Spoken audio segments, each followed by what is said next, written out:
So we are live. Huh? We are live. Just waiting for people to log on.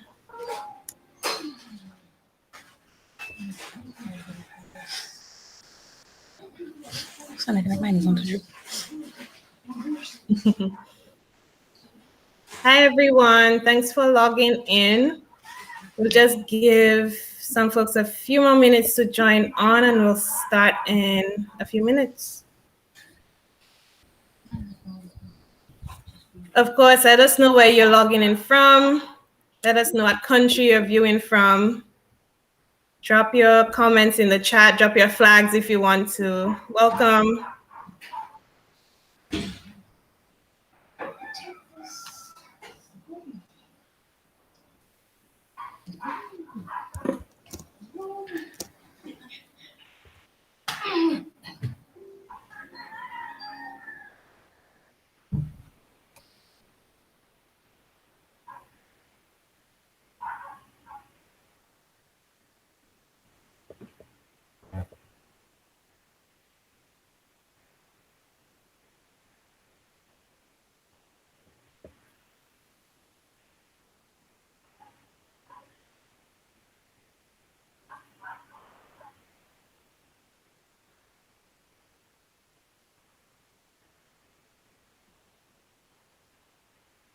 Good afternoon, everyone. Good afternoon.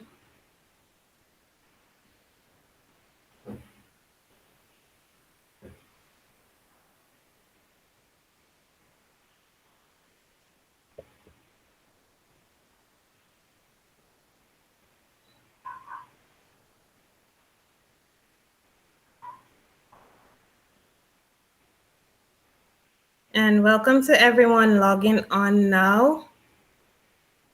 Say hi in the chat. If you're on Facebook or on YouTube, drop where you're logging in from in the comments. Share the live with your friends, share it with your family members. Not just the women and girls, but the guys need to hear about this too. And today we're talking about dental health and we'll start in a few more minutes. Hey.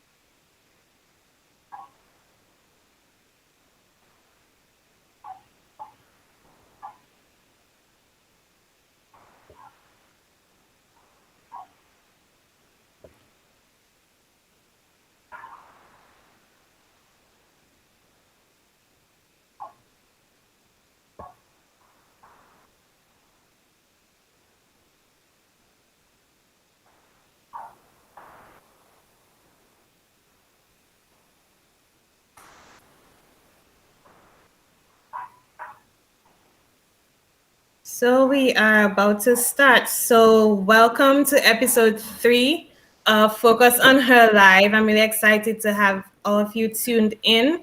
Today I have a special guest with me and I'll introduce her in a minute. But for those of you logging on for the first time, Focus on Her Live is just an extension of my online magazine where everything is posted for women: health, career tips, lifestyle tips, relationships, and just everything that will enable women to become the best version of themselves. Our live events are focused on women's health, and we have a live event every Sunday, every last Sunday of the month. So today I have Dr. Janin Dublin-McIntyre with me, and she is a dental surgeon currently practicing in St. Lucia. She, of course, is from Dominica, so I'm happy to have a fellow Dominican with me. And welcome, Dr. Dublin-McIntyre. Hi, thank you. Thanks for joining me. So today we are going to talk about dental health, and that's not something that we hear often, like in the media or in conferences. We speak about everything else when it comes to women health, and we leave out dental health. But I think dental health is really important. And today we're just gonna share a few tips and just patient education for our viewers. Starting off, what is oral health anyway? Like, what would you consider dental health? What does your work entail? Okay, so as she said, I'm Dr. Janin Dublin-McIntyre. from Dominica, but currently working in St. Lucia. I am a Cuban grad, graduated in 2010, so that's almost 11 years practicing. And my work entails, because I work with government and I also work at a private practice, so doctors mean along. Basically, I do the cleanings, fillings, extractions, and dental education. But privately, there's more services offered. Nice. So a lot of experience under your belt, of course, 11 years. And I'm sure you've seen a lot in terms of the patients you've been dealing with. And one thing I wanted to focus on to start off with is just oral health or dental health for women at every stage in life. So, like with our children, our little girls, usually in primary school, I know growing up, they used to take us to the dentist like at least once every month or every other month, just for a checkup. We had dental education right there in St. Joseph. For little girls and even our teenagers, we want them to focus on oral hygiene. So how to brush properly, how to take care of their gums, the foods that they eat, what would cause cavities or what we call caries. And we tend to focus on that. When we move over to the teenage, adolescent years, young adult age, and our teens are going through puberty and everything, their hormones are changing, they're having differences in their balances, you find that these teens have a lot of gum disease. And I'm not sure if you've seen that in your practice, but often the teenagers come in complaining of swollen gums or painful gums, especially the girls. And that could be influenced by the hormone balance. Have you even seen any of that in your practice? We see it's not very common, but I've seen it even recently where you would have it's called una, so it's ulcerative gingivitis, necrotizing ulcerative gingivitis, where it wouldn't just be just the swollen gums. It would be very, very swollen and puffy, and sometimes it kind of overrides the teeth. And the parents would bring them when they see that as a symptom, wondering, out of concern. But in that stage, it's most times it's during puberty, but then also it as a result of poor oral hygiene. Because most of the time when you ask, they have never done a cleaning before. So that could have been one of the factors. Yeah. So it's important for our teens or parents to know that dental health starts from, early ages. From primary school, you need to start taking them to get their regular checkups. And moving on from adolescent years to young adults and even menopause. With menopause, you see decreased estrogen levels. And most times these patients have bone loss. They suffer from weak bones, weak joints. And often they also have problems with their teeth. And you find that patients have to take their calcium, vitamin D. So with your older patients, what is the most common concern for those coming in for checkups? I would say most persons have that caries, dental caries. That's the most common problem, dental caries. And then sometimes they come with the gingivitis as well, because gingivitis, some may not know, but a lot of persons suffer from it where they have that red, swollen, puffy gums. So sometimes you may see it from a cleaning, or you may tell them they have it from what you've seen, but they're unaware. Or when you ask questions, you realize they have the symptom, because some may tell you after asking questions, they may say sometimes when they floss, they see a little bleeding, that's gingivitis. Sometimes some persons may say, but this time they come in, they may say that they spit out blood, or when they brush their teeth, their toothbrush is a bit pink. So when it reaches that stage, they may come in and say that. But a lot of persons suffer from it because a lot of persons do not do their regular cleanings as expected. A lot of them have that fear for dentists. I don't know what is so fearful about doing a cleaning. I mean, I know that some persons have had bad experiences because they maybe had an extraction done at a very early age. So that trauma is lasting. So from that, they have never gone back, or they just don't like the sound of the drill. But really and truly, your dentist should be your friend. You should make use of the services, because you know what happens? You do not go to do the cleaning. You have the buildup of the plaque, tends to calculus, it affects your gums, then it affects the bone, becomes a periodontal disease. Or you get a cavity, or you have a cavity that grows to the extent where the tooth can no longer be saved. You still have to go back to the dentist, be it for a fill-in or an extraction. But at that time, it's even more traumatic, because you may have to do a deep filling, or you may have to do an extraction or root canal and so on. So, really and truly is the prevention is besides the oral hygiene, the proper oral hygiene, the frequent visits is one of the main things because you never know what is going on. Persons may come in with a toothache they had once, one toothache, and they come in, you take an X-ray. That cavity is already on the nerve, and they may tell you, or some of them come in and you do just a general checkup with X-rays, and you may actually find where they have cavities they don't know of, or cavities that actually have pop involvement. And if you ask, they said it never hurt them. At that stage, it's even too late to do a feeling. So, really and Yeah. truly, the only way you can, if not prevent, but minimize the extent of it is by doing your checkups at least twice a year. You just do a cleaning, you do an examination for it, they'll tell you, okay, you have a small cavity or you have a caries that is arrested, so it has not progressed. With proper brushing, it may never form a deep cavity. But you only know that if you come to the dentist. It's not something you can just self-diagnose. I see, to me, I'm very concerning that I see they sell a mirror and a probe at some pharmacies. And it may push persons to think that they can just have that mirror and that probe at home and just do their own thing or check. But they are not the professional, they don't have the proper lighting, they will never know. Only if they go to the professionals for the advice and for the checkup. So that is what, Right. we kind of push.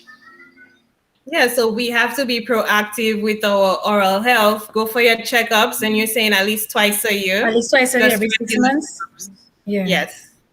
Some Okay. And persons, if they have issues, if they have periodontal issues, they cannot do the cleaning up to 6 months. They may have to come in sooner, like 3 or 4 months, because of that issue. They have to kind of do like a treatment where they do the cleanings even sooner than usual until they get that optimal oral health or they have that improvement in the oral hygiene.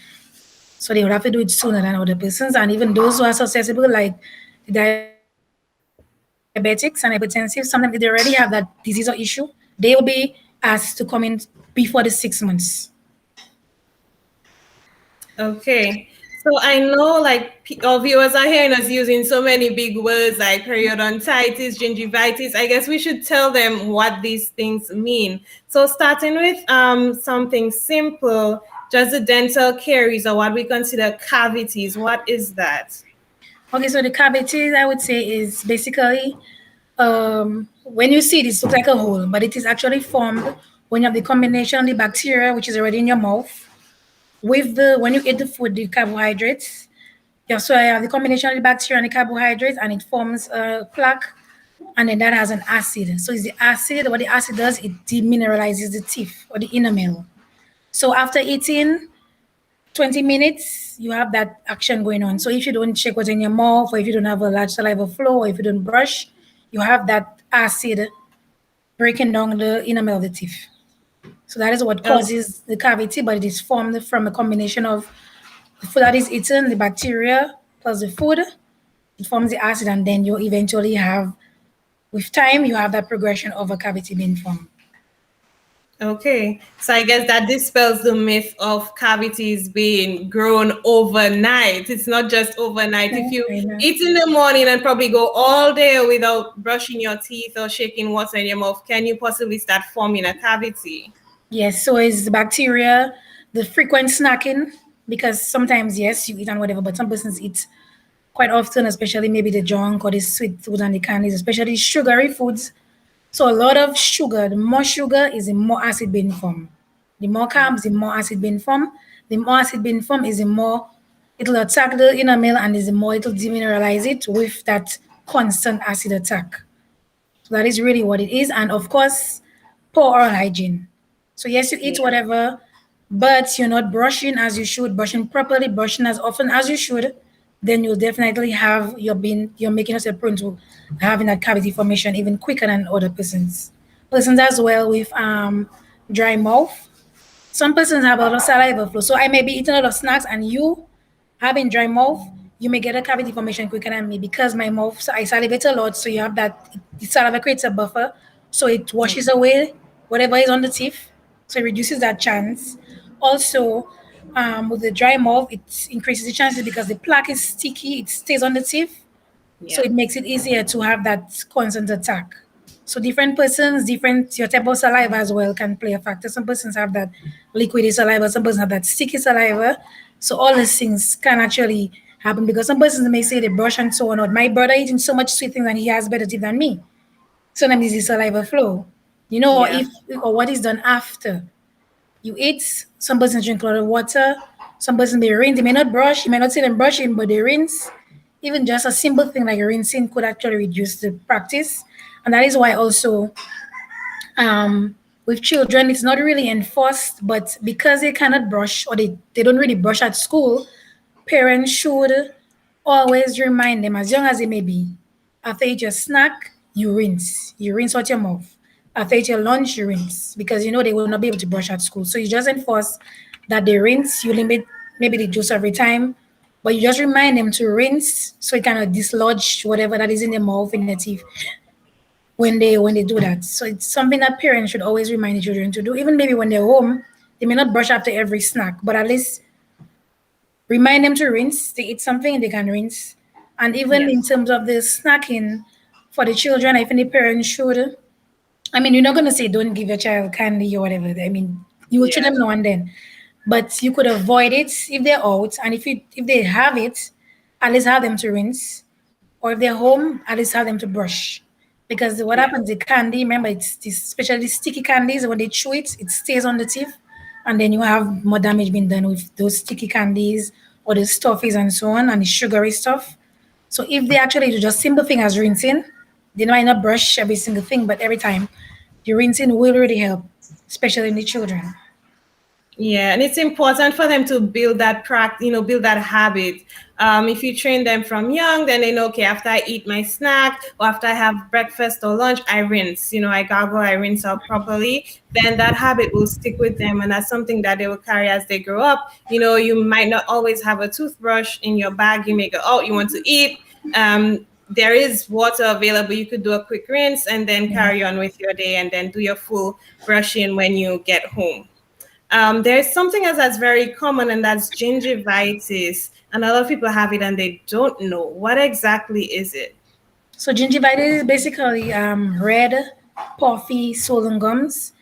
Um, some persons they may tell you when you ask them they may sometimes you do a cleaning and then you see that bleeding and then you ask them, have you ever noticed your teeth bleeding when you brush? They may say no, but sometimes when they floss they may see some signs. So it's basically the gums respond because of the inflammation. The response it gives is by bleeding because it's inflamed. Healthy gums do not bleed. So some persons may think they may see what they see, so they may think, okay, it's an okay thing, or they might think it's because of how they brush hard, but it's nothing about brushing hard. It's if you traumatize your gums, yes, you cut it with your toothbrush or so, it's possible, but generally it's not about just brushing and then you have the bleeding gums. If you brush and your gums bleed, just a regular brushing, more than likely you have gingivitis, and it's very common in persons with poor oral hygiene or persons when you ask, they have never done a cleaning. Some persons have never done a cleaning in their life, or you ask them when last have you cleaned? They Yeah. tell you it's a long time, it's over a year, it's over 2 years. So that in itself would be one of the reasons. It's it's a big factor because you ask and then they tell you they have not done the cleaning. So that for Yeah. sure. Okay. And another thing that's actually quite sensitive, and some people get embarrassed when another person points it out to them, and that is halitosis, what we know as bad breath. What really causes that? Okay. So for the halitosis, some persons come in because they tend to feel they have that offensive breath. Some persons come in and they say that they're honest, or sometimes when they come in, you have to tell them, there's something going on with you. Most of the time, it's caused by one of the main causes is the buildup of bacteria on the tongue. So something as simple as you brush your teeth, you don't clean your tongue properly, you can have halitosis from just not brushing your tongue properly. Because I think sometimes, from what I notice, some persons they may brush the tongue, they may brush the middle, but the two sides of the tongue, it still has that white buildup because it Leave it passes up. through brush, that vertical motion back and Yes. forth, and then you still have that build up on the sides. Sometimes they don't brush far back enough, especially in children. You tend to see that. In some cases, you may have to, even because we recommend a softer brush. It maybe sometimes the brush might be too soft to clean your tongue, so you may need a tongue cleaner. You may opt to use a rag because The toothbrush might be too soft, or if you have that build up based on what you eat, if it's maybe something dairy or so, you might need to use something like a rag or tongue cleaner to actually get that white build up of your tongue. Because from you could brush your teeth and not clean your tongue, and you can have that halitosis. Another cause as well is caries. So some persons may have that bad breath, and they say, "Okay, I'm brushing my teeth every day. Why is my mouth still have that offensive scent?" Caries, because it's bacteria, because it's decay, it can actually cause halitosis. Another thing that people overlook a lot is flossing. So majority of persons say yes, do you floss? They say yes now and then, or they say yes, they have floss, but it's not something they always do. The thing is, in reality, is when you brush your teeth, the brushing cleans the teeth surface. Flossing and brushing goes hand in hand. You brush your teeth to clean the surface, but the flossing is what cleans in between your teeth. The interdental surface is where the toothbrush cannot reach. So the flossing is what also helps give you healthy gums and can reduce gingivitis and periodontal disease. Because when the food stays in between the gum and is not removed by the toothbrush, then you have it infecting the gum get inflamed, and then you have that progression and it leads to periodontal disease. So the brushing and the flossing goes hand in hand. We advise persons, okay, you're not going to floss 3 times a day or twice a day sometimes. You could just floss in the evening, in the night, before you go to bed, you floss first and then you brush.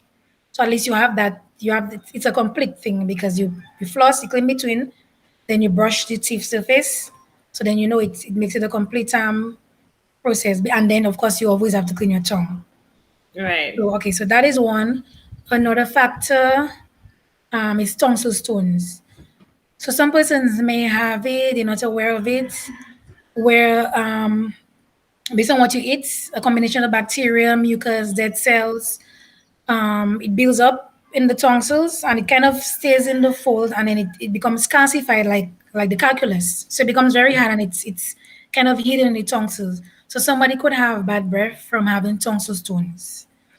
For that, sometimes they recommend they could just remove it with a cotton swab, or they could use an microbial mouthwash, a medicated mouthwash, and that could actually help. Another thing, sometimes it could be caused by as a byproduct of what is eaten. So certain foods can cause that. Certain foods like onions and certain things, you could have Garlic. that. Yeah, you could have that expulsion from internally. And if people have gastrointestinal problem as well, so if they have internal problems and medical issues, they could also have bad breath. It would also cause bad breath. So Yeah, that's some of that the is so factors. true. Um, Yeah.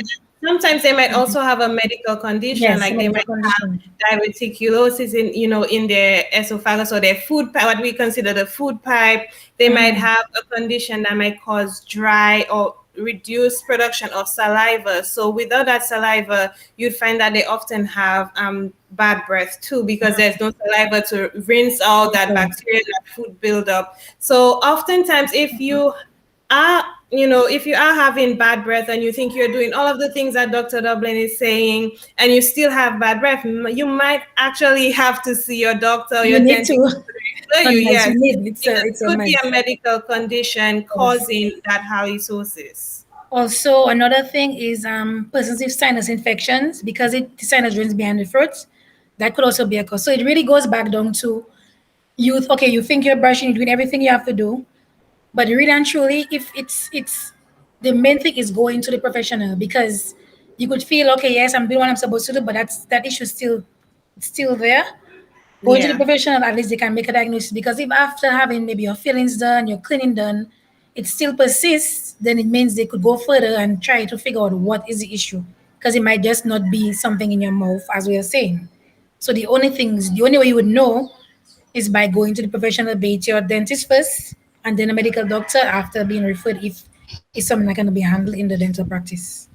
right. And we have a few pictures to show our viewers. Maybe we can just show them, everything that we just said, so they have an image to, attach to what explanation you gave. And let's see if you're able to see it. So this is just an X-ray showing dental caries. It just shows that because it's in between, as you can see, it looks like a very small hole. So some persons may have that, it might be painful, it might not be. but then it's very close to the pulp. So it just shows the progression of a cavity. And what happens as well with cavities like this, persons may come in and say, oh, there's a small hole between their teeth, and then they didn't feel and it's a large feeling because it starts in between. But when you eventually clean it out, it becomes a large area because you can see the progression of the cavity.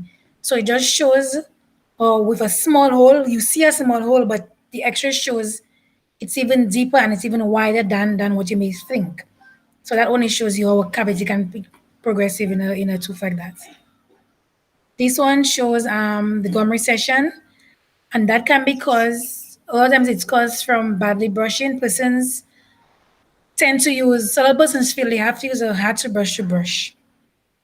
Essentially, we do not recommend hard to brush. We recommend soft. The softer brushes do the same thing, but it's just basically the technique and how long you brush. So we advise persons to use softer brushes, and you do not brush in a horizontal manner because it's easier, a lot of persons tend to do it. But the right way of brushing is really gums to teeth, as we say. So it's small circular motions, gums to teeth, and in that way you kind of move the same contour of the gums, and then it reduces that recession, as you can see in the photo. That is when it's very deep. So that's after some time, continuously brushing in the wrong direction. You have the recession.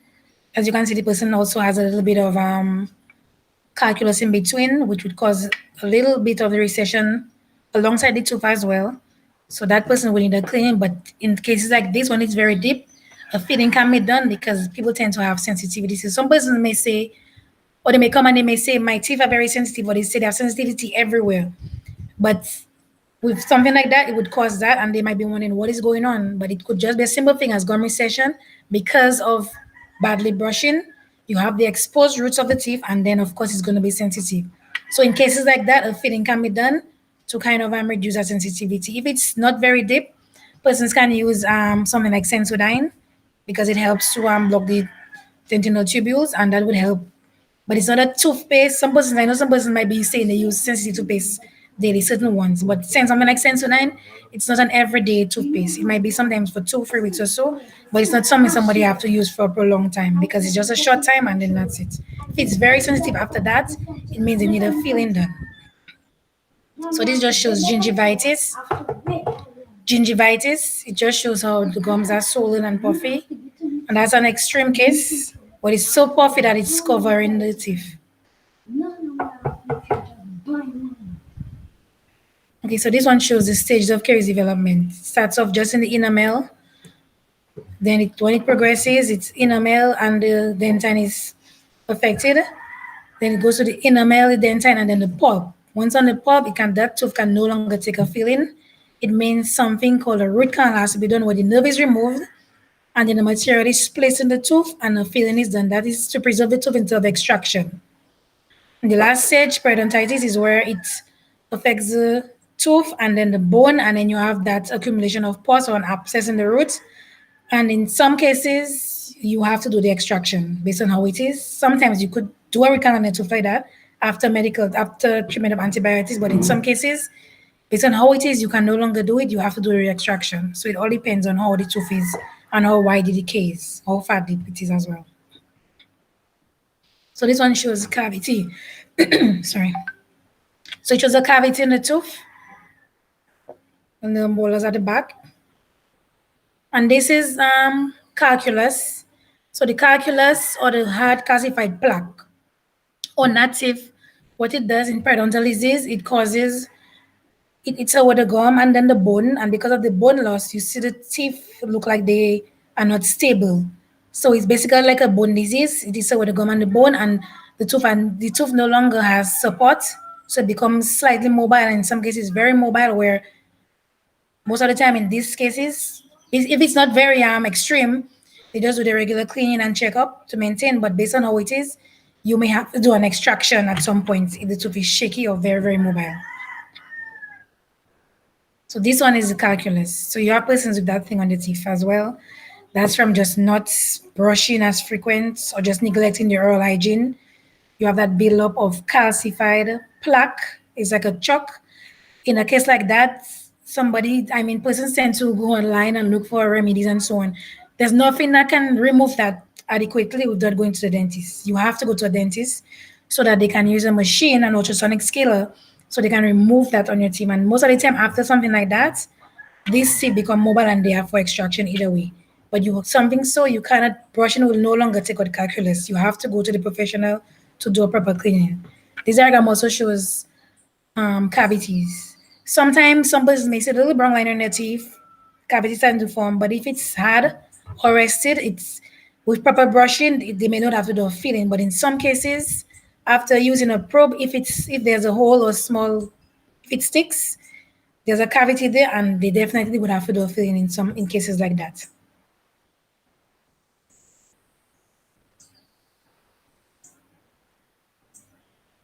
Okay, so this one shows the tonsils I mentioned, which is a combination of mucus, dead cells, bacteria, whatever food that is eaten.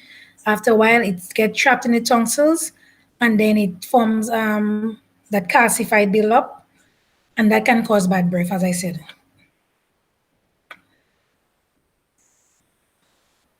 Thanks for going through that, because it's hard to like understand what's going on with your teeth and gums, by just listening to it and not seeing the effects that it actually has.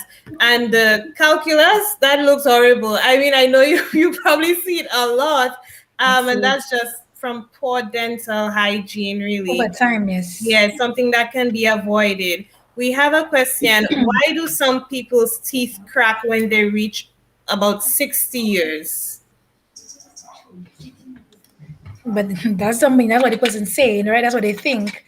But in terms of age, I would say what some of the changes someone may see. Okay, for instance, if somebody has osteoporosis, women, for instance, with that issue, they could actually have that. It could affect their bone. So then, because osteoporosis affects the bone density, in women, they could have that their teeth can start to shake because, of course, they're going to have that loss of bone in their jaw, and the teeth lose that support. But the cracking, I cannot say off my head it's because of age. Maybe they only notice it at that time. But some people have marginal cracks on their teeth that is not really noticeable. It's just like a thin line, but it's just in the enamel. And once there's no sensitivity, then it's okay.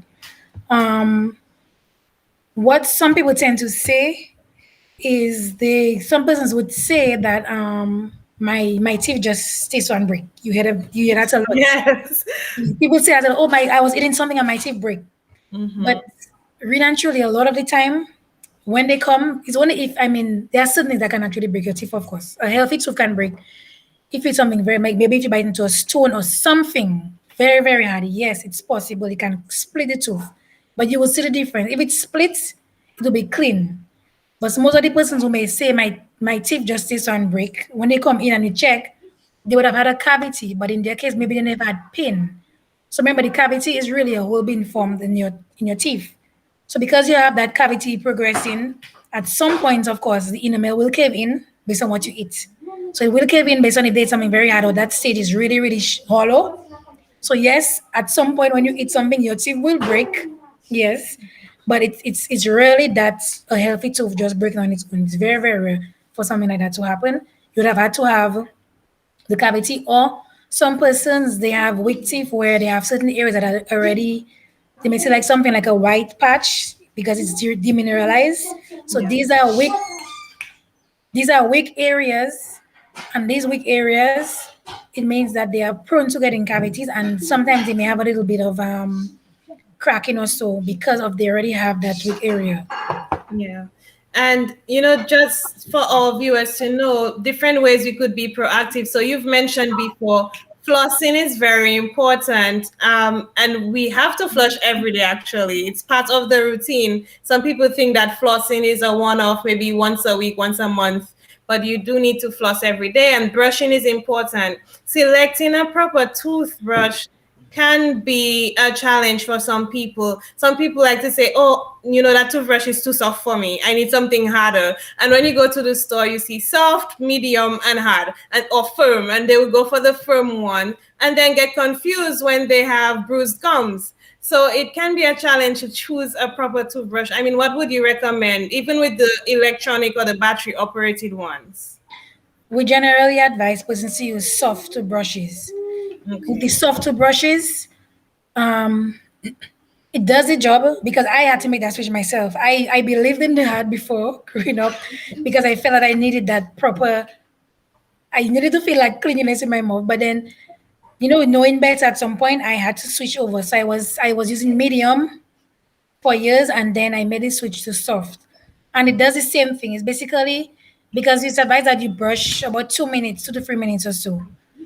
But then once it is being done properly, you basically is the frequency, brushing at least twice a day, and then brushing properly. Once you do that, the soft brush does the job just the same. It's a mental thing where you might think it might not do it, but it does the job properly. Once you do the proper movements, it works. So just as something some persons have to, kind of get accustomed to.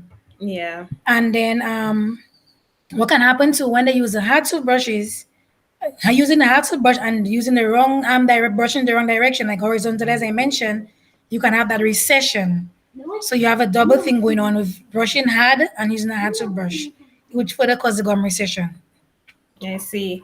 And I know just growing up, in the Caribbean, our grandparents or parents had their natural remedies or their natural ways to clean your teeth, such as using the cane. Those of you who know the cane, once you eat it, there's this hard fiber left over, and they tell you, take it and brush your teeth or use baking soda. Like, what is your take on using baking soda for cleaning your teeth?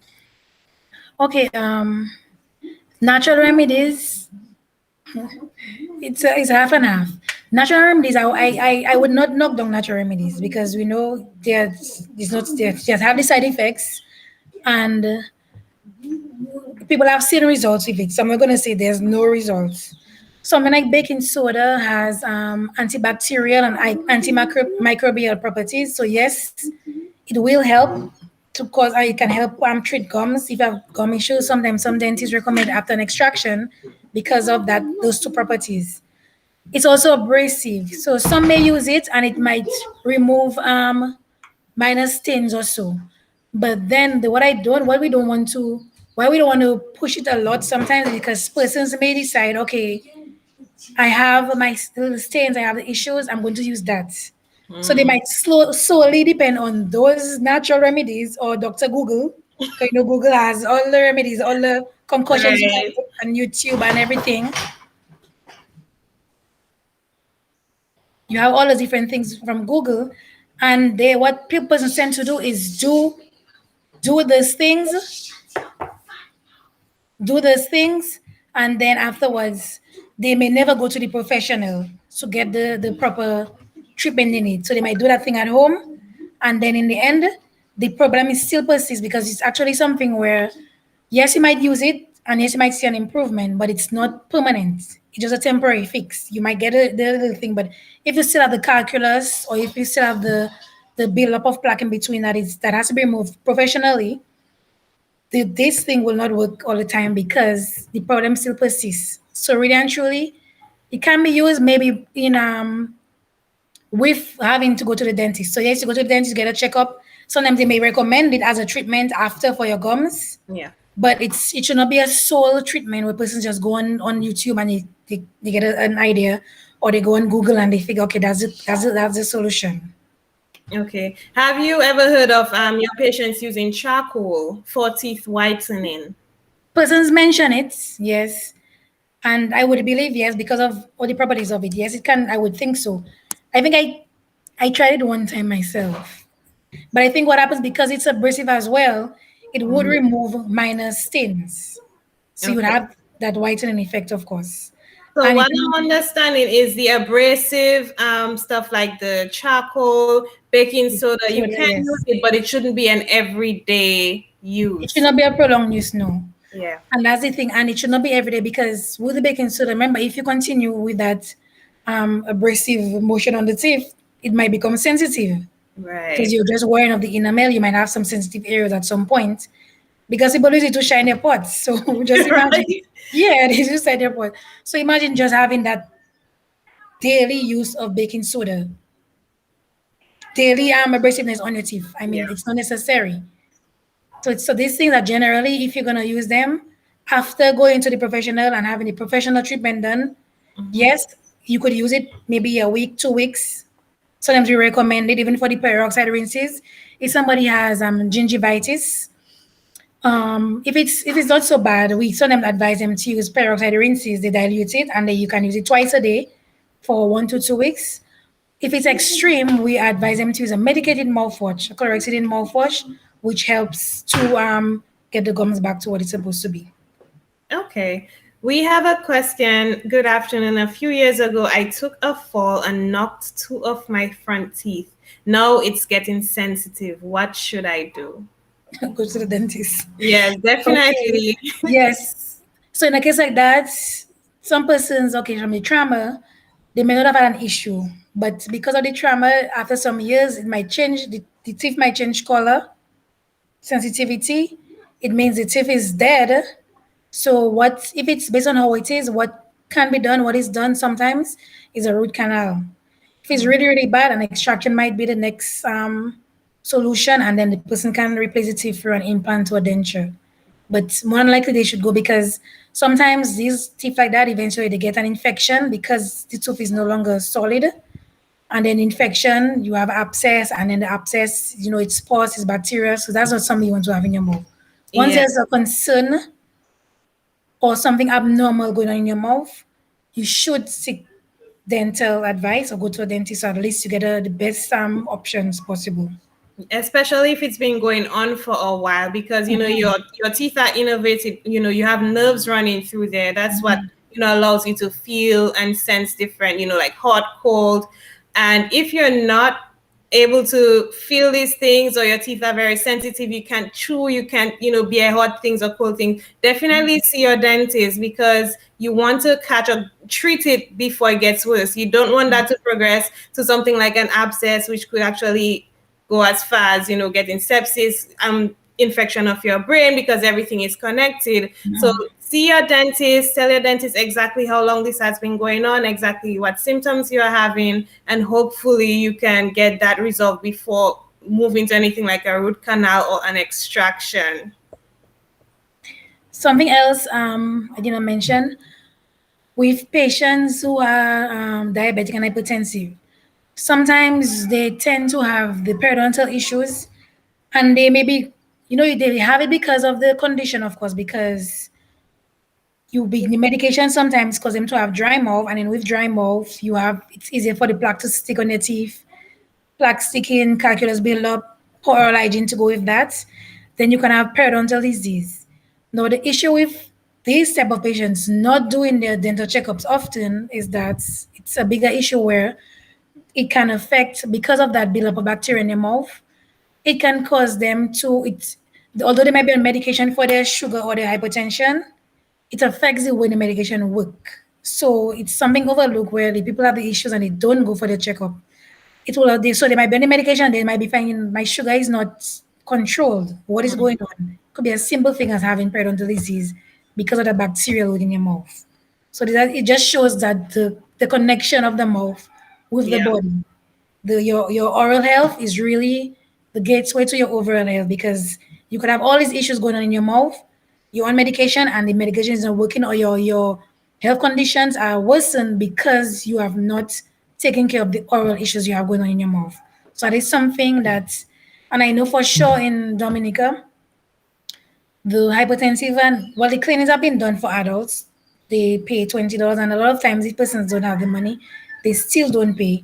Plus, the 60 and above, they do not pay for the services. Here in St. Lucia, I know sometimes in the health centers they have the programs where those persons with the non-communicable diseases like hypertension and diabetes, they get to do their treatment for free, or if they pay, it's only $20 likewise. So there's always programs for them where they don't even, sometimes they don't even pay.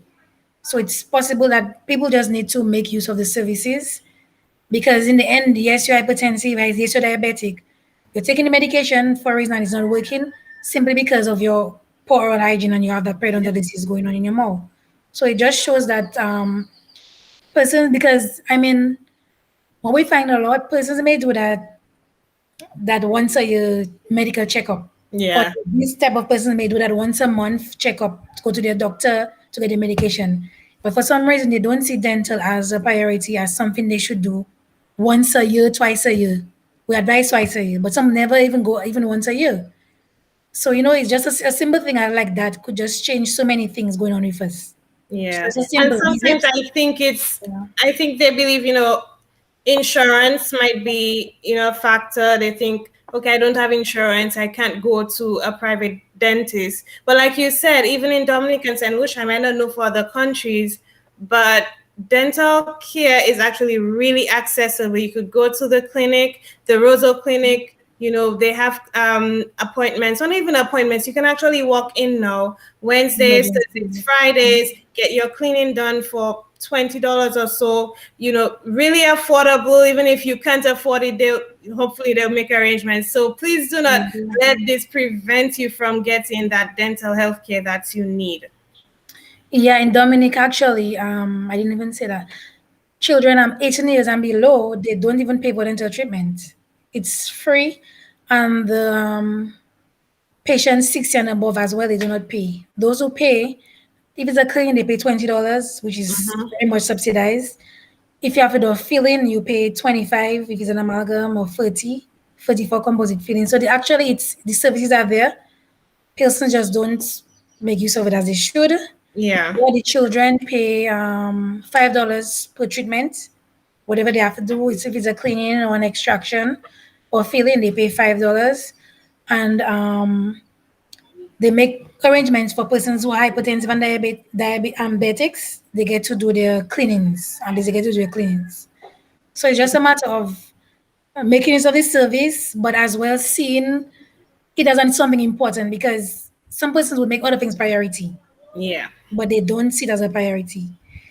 And I mean, something concerning to me, okay, yes, I mean, the ladies, you want to look good, your hair done, your face done, your lips Mhm. done, but how do you do your lips and then you don't pay attention to your teeth? Tell them, You have Dr. that, Dublin. yes, you have that popping lipstick, but then you Yes. smile and then you don't have that proper, confident, healthy smile as you should, and Right. your teeth are right in your mouth. So some persons is just, I guess, wrong priorities. It's just, I guess, negligence as well, and maybe lack of education. Yeah, The I think lack of families, yeah, education is a big deal. first That's why, family. like, I'm happy to do this live with you so people know, okay, these are the things I should look out for, what I can do to improve my personal dental health care, and how can I access care. And people, the prices that Dr. Dublin-McIntyre quoted are in EC dollars. That's not US or euros or pounds. EC dollars. So just know that dental health is accessible to you. For those living in Dominican and St. Lucia, for those abroad, maybe in the US, you have insurance. Find out from your insurance, what your coverage is. Definitely make an appointment to see your dentist, as soon as it becomes available, because dental health is important. Like Dr. Dublin McIntyre said, it actually forms part of your image. You feel confident when you smile, and you're not ashamed to like hide half of your mouth or try to pull your lips in to cover because you might have a cavity, or you Missing have a, tooth. yeah, something that's not really attractive in your opinion. So definitely pay attention to your dental health. We actually have one more question. What is your advice on Oil pulling, pulling, yes, using olive coconut oil oil or pulling. coconut oil? It goes back to the same thing. The coconut oil has a lot of healthy benefits. It will attack harmful bacteria in the mouth for sure, and it will help reduce plaque buildup and fight gum disease. But if somebody is going to do oil pulling because they think they have gingivitis, it may work. I'm not going to say it might not work. They might see some relief, Hmm. but the reason why they're having gingivitis, you have to eliminate the cause. What is causing the gingivitis? You have to go to the professional. So you would have to do a cleaning, because just doing the oil pulling, it would help the gum, yes. But if you have the irritant, which is maybe the calculus in your gum, the problem is not completely solved. You may get some improvement, as I said, but it will not be, because you still have the irritant there.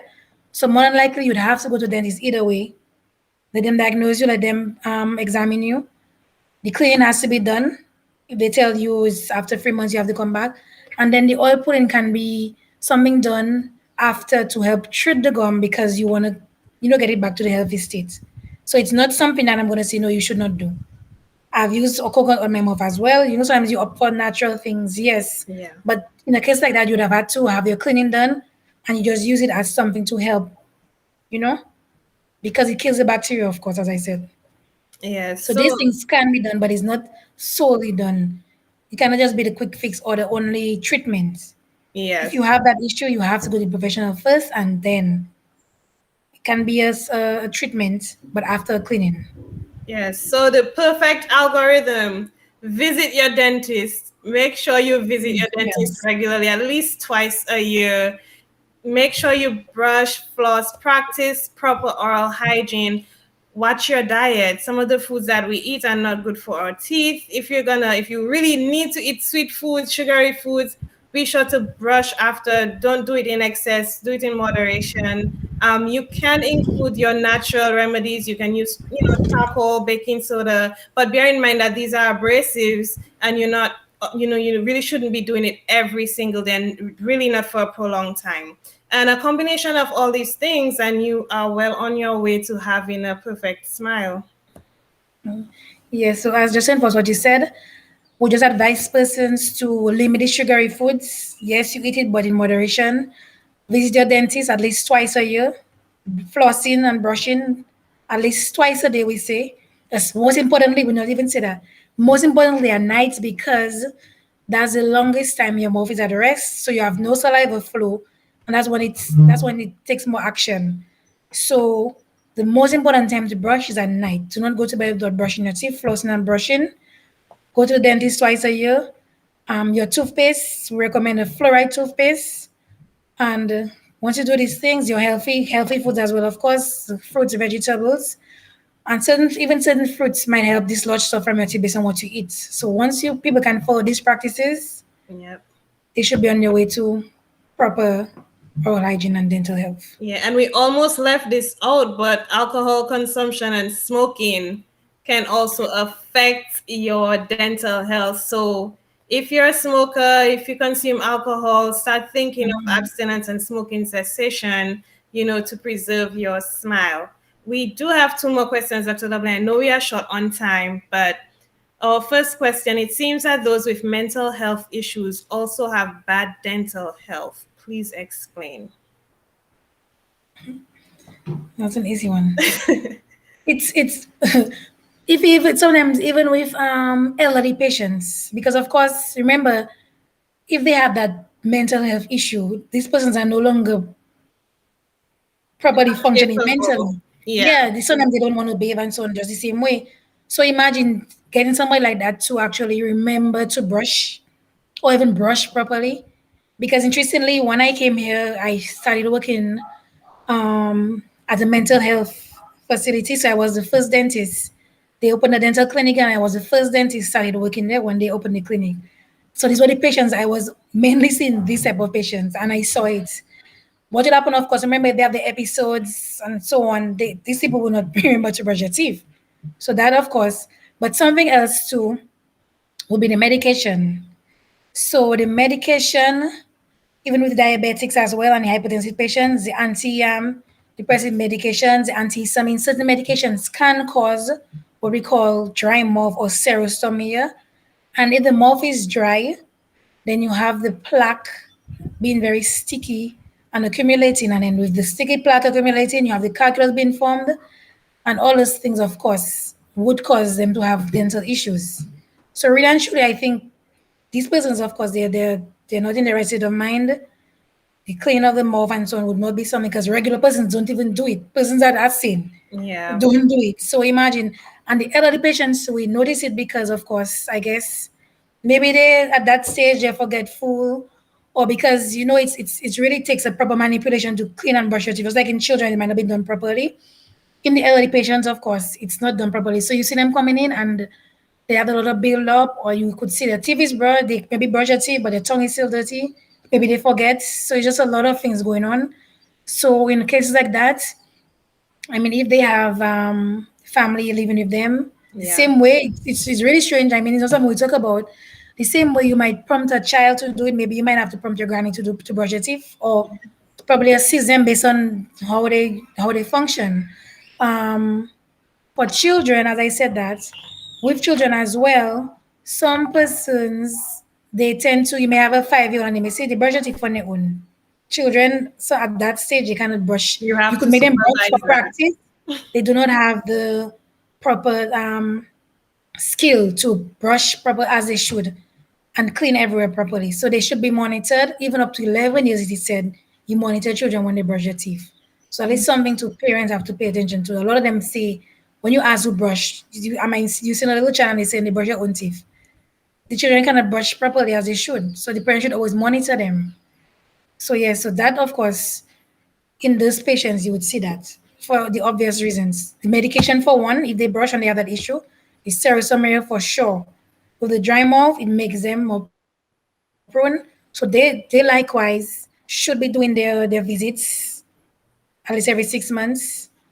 And these things as well can help, you know, Yeah. curb Cool. the And we issues. have last one we're gonna take is the amalgam or silver filling best type of filling. I expected that question. Um, so many different literature on this. Anyway, amalgam. Generally, the amalgam lasts almost, is it twice or 3 times more than the composite filling. The Yeah. composite filling, aesthetic wise, it looks better. The amalgam lasts longer. It's a lot more durable, for sure. The issue with it is really not. Few persons may have issues when they have it. Some I remember somebody told me once she had some health issues and she had to remove her amalgam filling and then she was feeling better. That's what she told me. But then it's something a lot of practices are moving away from, to be honest.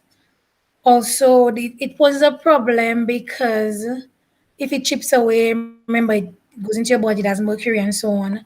Um, the removal of it, if persons have it and it's okay, I would not advise them to move it.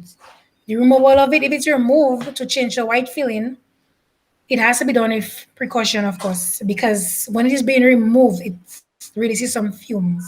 So a person removing a filling, it have to be sure that they have a lot of water from the handpiece, so it's being flushed out. It has to be done with a high volume suction, not just a little thing that removes the water from the mouth. A high volume suction, so everything is eliminated very quickly. And in a case like that, they should be okay, I would say. But as I said, with precaution. But if moving forward, most practices are opting for the white filling because of aesthetics and of course other reasons. But the amalgam filling, in essence, it's actually more durable. It lasts a lot longer than the amalgam. Okay, thank you for getting to all the questions. And I want to thank our viewers for tuning in today. Thank you so much for joining. And I hope, moving forward, we'll pay closer attention to our dental health. I mean, me too. We need to schedule our appointments, visit our dentist. To answer one of our viewers, at least twice a year, visit your dentist for your regular checkup, your cleanings, your professional cleanings, at least twice a year. And again, practice good diet. And yeah, let's move on to our perfect smile. So thank you, Dr. Dublin-McIntyre, for joining me. Thank you for giving us your time this evening. It has been a pleasure being here. And we just encourage persons to take their dental health seriously. As everything else, you do your checkup, make dental be priority as well. Because your dental health, your oral health, is the gateway to your overall health. Yeah. Thank you so much. Have a good evening. Thank you, you too.